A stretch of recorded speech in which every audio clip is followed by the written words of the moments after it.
I'd like to thank Professor Hrynevych for the invitation to come and speak here, for organizing this event. Those of you in the room who organize such events realize what a undertaking it is to have people from all over the world come for such an event. I'd like to thank the Canadian Institute of Ukrainian Studies for hosting this. And I'm going to get straight to my topic. I study mass media in Ukraine, and over the past year, Ukraine has been in the news more than ever before. I think everybody. No, I can't because I have to. Unless somebody can do my PowerPoint. I'll do it. Okay. Stand and shout in the middle of the room. Yeah, no, this always happens. It's. Does this work? Well, next time I will make a point of, actually, you have this little handheld one. Anyway, I will just do my best. And of course, I can't see what's on my slides if I stand here. Anyway, the Ukraine has been in the media. Can you hear me from here? Okay, I'll just walk around and pretend I'm like a TV star or something. People will hear me at different times. Well, if I stand here, then they can't hear me. Anyway, Ukraine, as you know, has been in the media more than ever before in its history, starting with the Euromaidan events, and then the events in Crimea, and then the war in eastern Ukraine. Coverage sort of started slowing down about the summer when the war when it became clear that this was not going to be over quickly, and Ukraine slightly slipped out of the international headlines. So there's been a tremendous amount, a large volume of coverage of Ukraine by international media. But what interests me is how the Ukraine story was represented and what impact this has had on international public opinion.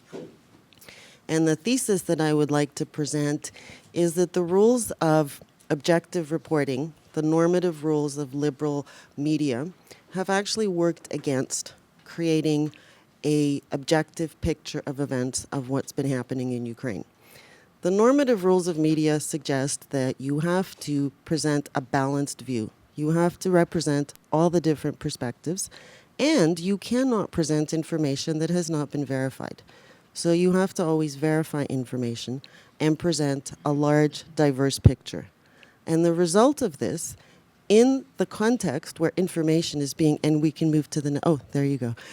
When information is being used as a weapon, the rules of normative liberal journalism are victim, and therefore the picture that has been presented in the international media has not led to a clear understanding of what's been happening in Ukraine. So that's my thesis.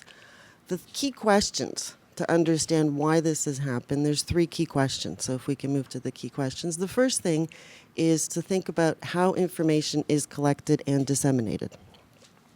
The second thing is how media messages are framed. And this is actually really interesting because I can't see my slides when I stand there. And then what is the audience reaction? So that's the third question, is what impact this has. And if we can move to the next slide. Media is often considered a powerful instrument. And again, in the context of what's been happening in Ukraine, there's been a lot of use of the phrase information warfare. And media is a very important tool in the arsenal. There's the military war, there's the economic war, there's a diplomatic war, and there's an information war. And the information war, people believe, elites particularly, believe that media is this very powerful instrument for shaping public opinion. And that's why they try to control media, either through ownership or controlling the content, that by shaping the content, this will shape what people think. The next slide, please. There's a lot of research in media and communication studies that suggests that audiences are not passive, but audiences are in fact active. Stuart Hall and various others have done a lot of research that media messages are interpreted by individuals based on, what's that? Oh, someone's actually, oh, thank you, sir. You are so kind. Beautiful. So that now I can even hear myself better.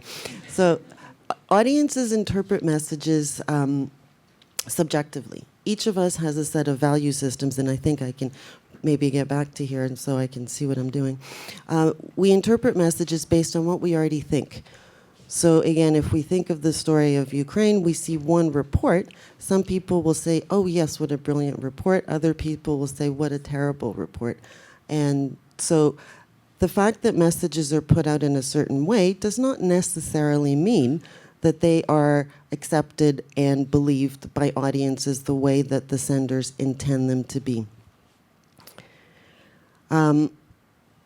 That said, not everybody is very well informed on Ukraine. And what I would suggest is that international public opinion on the Ukraine story is very divided. I would say there's no consensus on what has been happening in Ukraine, the causes or the consequences. And I think some of you in the audience may share this view, that the tremendous amount of information that has appeared in the international media about Ukraine has created a number of different competing narratives. Why are there these different interpretations and presentations of what's been happening about reporting of Ukraine? I'd like to suggest 3 reasons to understand how international reporting is shaped. And this is not just about the Ukraine question. This is about how media systems work. The global media system is largely integrated. It operates in a 24/7 media environment, and it's primarily commercially driven. So we have these large media corporations that now have to put out news, collect information, process it, and put it out quickly because they're all competing to get it out as quickly as possible. And their primary goal is to attract audiences. And so the information that they're driven by collecting information, disseminating it quickly, and doing it in a way that will get the eyes, get the ears, get the readers. The other thing is, with this globalized media system, there's been a centralization of international press offices. There are no international correspondents permanently based in Ukraine, with the exception of the wires. So Associated Press and Reuters, they have press bureaus in Ukraine, but none of the other major international media outlets have anybody permanently working in Ukraine or other capitals. The press bureaus are located in the large cities, so Moscow, Paris, London, Vienna. So information, the way it's collected and disseminated, is through these large international bureaus. When a story like Ukraine breaks, they send reporters, cameramen, to wherever the news is. So if a story breaks in Georgia, the Moscow bureau will go cover the Georgia story. When a story in Ukraine breaks, they'll send them from another place. So what does that actually mean is there's no expertise on Ukraine in the media world, or very, very little. To know a story, to be able to report on it accurately, objectively, consistently, you actually need to live in the country and know who the political leaders are and what the political parties are and what the larger context is. And only then can you actually really report on the story well. So if somebody was to send me to cover a breaking story in Venezuela, the quality of my reporting would be similar to the quality of a lot of reporting on Ukraine, particularly in the early years when somebody was parachuted in. You got to cover the story. You have one day to get out there, collect the information, get the pictures, get the quotes, and put it out there. And you have to frame it in a way that will be easily comprehensible to large audiences.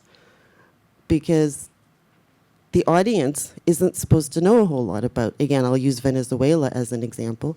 You have to package the news very, very concisely. And those of you in the audience who've also been called on to comment on television, you will have heard the same thing. The first time CTV called me, the producer says, okay, you have 3 minutes and pretend you're speaking to a grade 5 audience. Don't make it too complicated, make it clear, just explain things in very clear terms.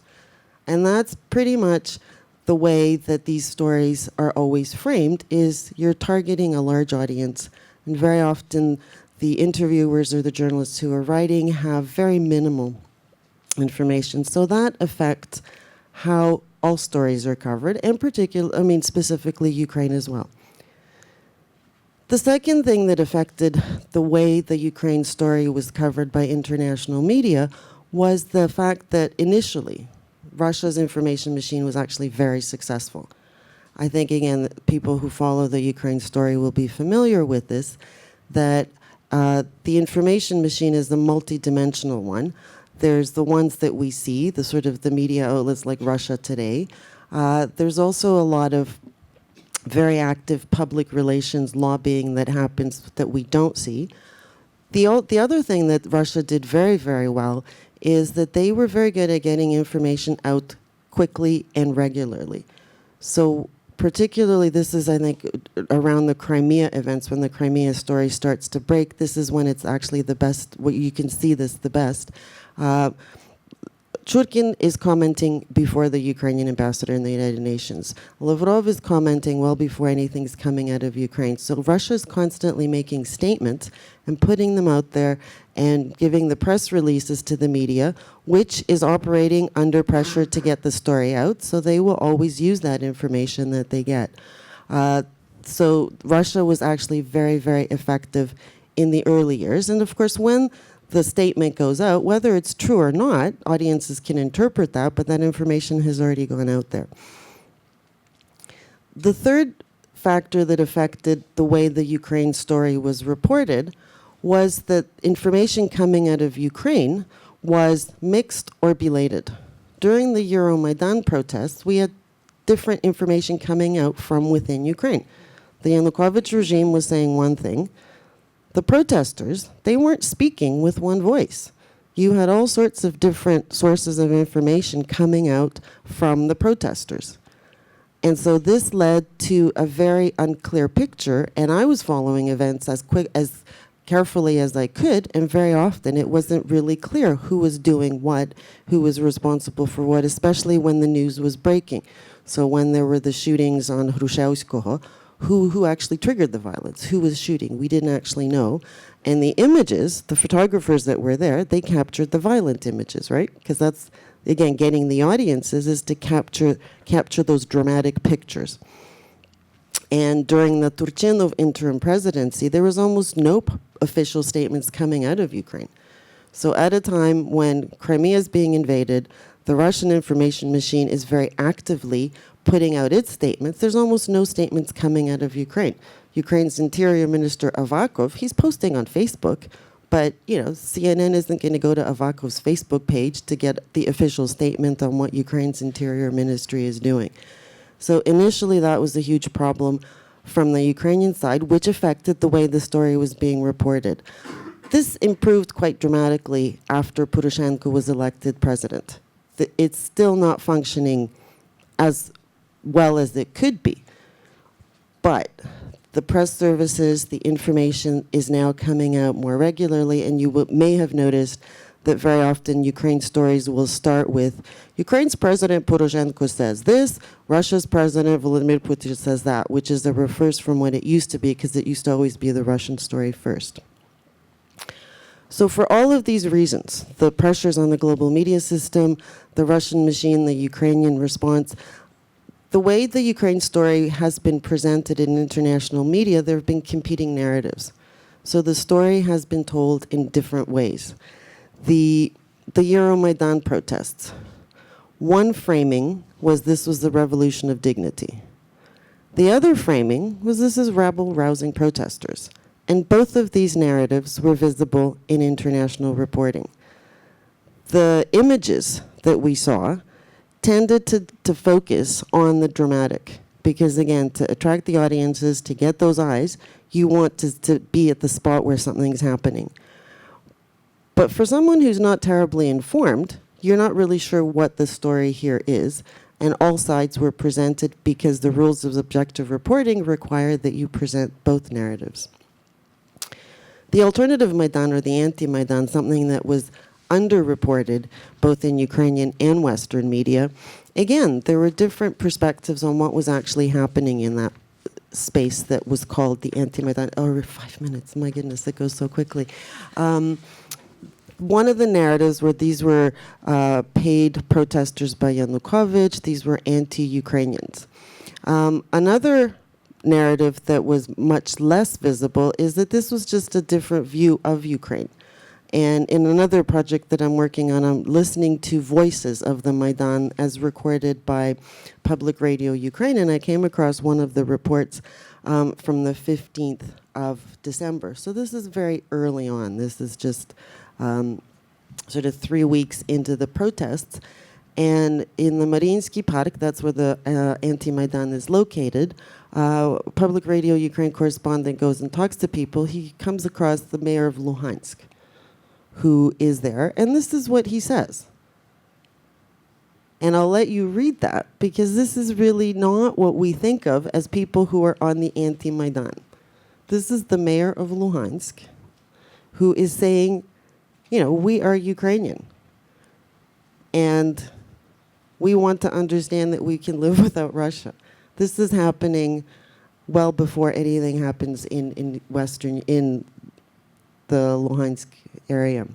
The interim president and government also are represented. There's two very different ways this is presented. One of the narratives, extreme right-wing, illegitimate fascist coup, this narrative continues, and this is coming from Russia, although it's picked up by a lot of Western media.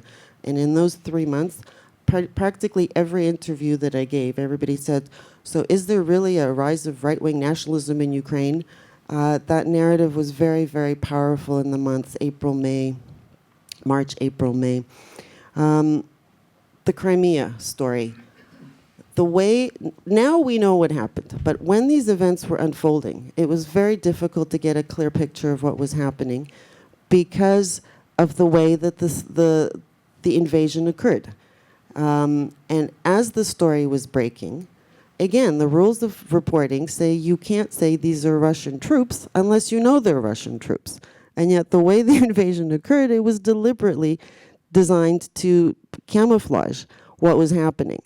And so during this time, you have a lot of different voices in the international media sphere. Some of you might remember this exchange between Professor Cohen and Christiana Anandpur, where he's presenting the narrative of the illegitimate fascist right-wing coup, and she is challenging that. I will not even attempt to show you those clips. The BBC reporting, again, on what's happening early on in Crimea, they're showing the images, but they're not actually saying what's going on. So when the Donbass events start unfolding, and again, let's go back to March, April of last year, the term civil war was being used constantly. And this was used by a lot of media outlets, and the term hybrid war and the Russian-led hybrid war was the alternative.